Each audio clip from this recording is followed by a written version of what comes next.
ओम नमो भगवते वासुदेवाय नमः। आज हम कार्तिक मास महात्म के 13वें अध्याय की कथा का श्रवण करेंगे।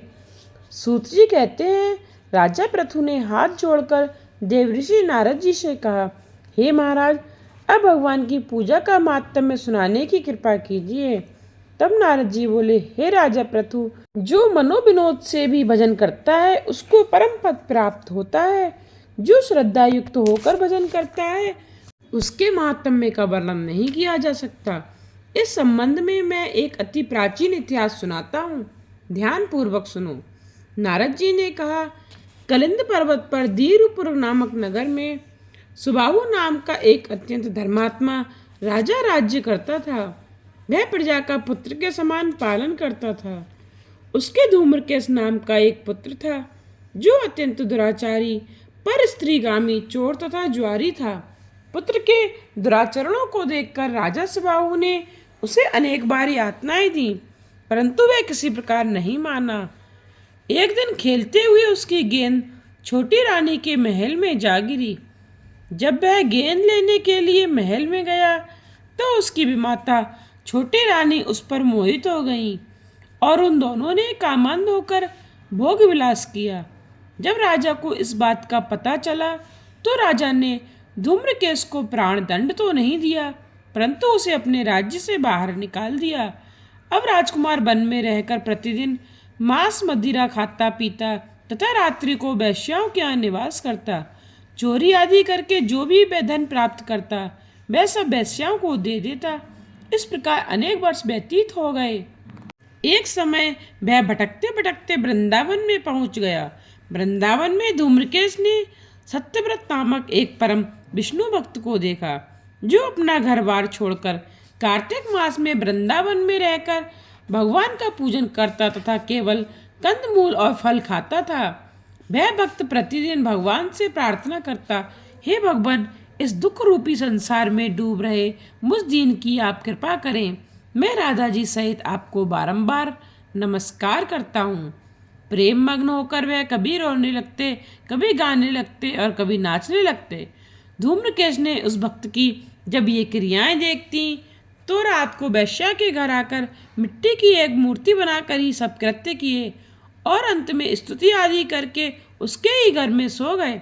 देवयोग से राजा के दूत भी उस समय वहां आ गए और उसके हाथ में धूम्रकेतु मारा गया। यमदूत उसको महापापी समझकर मारते हुए पकड़कर यमराज के पास ले गए। धूम्रकेश को देखते ही यमराज अपने सिंहासन से खड़े हो गए और पाद्य अर्घ आदि देकर उसका सत्कार किया।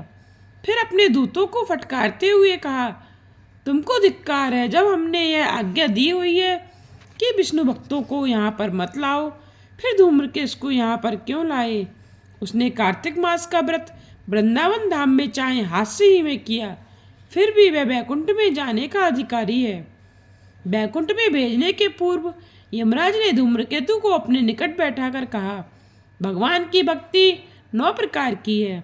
उसकी कथा सुनने से राजा परीक्षित, कीर्तन से सुखदेव, स्मरण से प्रहलाद, पाद सेवा से लक्ष्मी, पूजा से पृथु, वंदना से अक्रूर, दास्य भाव से अर्जुन तथा आत्मनिवेदन से राजा बलि जिस प्रकार परम पद को प्राप्त हुए हैं, उसी प्रकार चाहे हास्य से ही तुमने भगवान की पूजा की, मगर फिर भी तुम स्वर्ग के अधिकारी हो। यद्यपि अपने जीवन में किए गए पापों और दुष्कर्मों के कारण तुम घोर नरक के अधिकारी हो, परंतु क्योंकि तुमने अपने कार्तिक मास में भगवान की पूजा की है, अतः अब निश्चय ही तुम्हें वैकुंठ प्राप्त होगा। कार्तिक मास में की गई भगवान की पूजा निरर्थक नहीं जाती।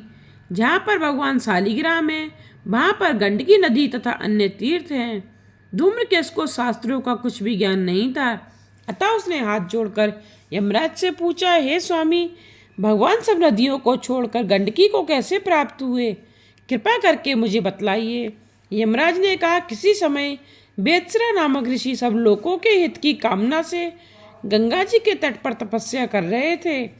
उसके इस घोर तप से भयभीत होकर इंद्र ने ऋषि की तपस्या भंग करने के लिए मंजुघोषा नाम की अप्सरा को भेजा। मंजुघोषा उस रमणीक स्थान में क्रीड़ा करती हुई अपने रूप और यौवन का प्रदर्शन करके हाव भाव दिखाने लगी। फिर उसी स्थिति में उसने मुनि के चरणों का स्पर्श किया तो उनके रोमांच खड़े हो गए। तत्पश्चात मुनि को अपने वशीभूत जानकर मंजू घोषा अपनी दोनों भुजाएं उनके गले में डाल दी। तब क्रोधित होकर मुनि ने श्राप दिया कि तुम मुझे संसार सागर में डालने का उद्यत हुई हो, इसलिए तुम नदी बन जाओ। मुनि का श्राप सुनकर मंजू घोषा रोने और बिलखने लगी। उसने प्रार्थना करते हुए मुनि से कहा, हे मुनि, मैं श्राप के योग्य नहीं हूँ, आप मुझे क्षमा करें।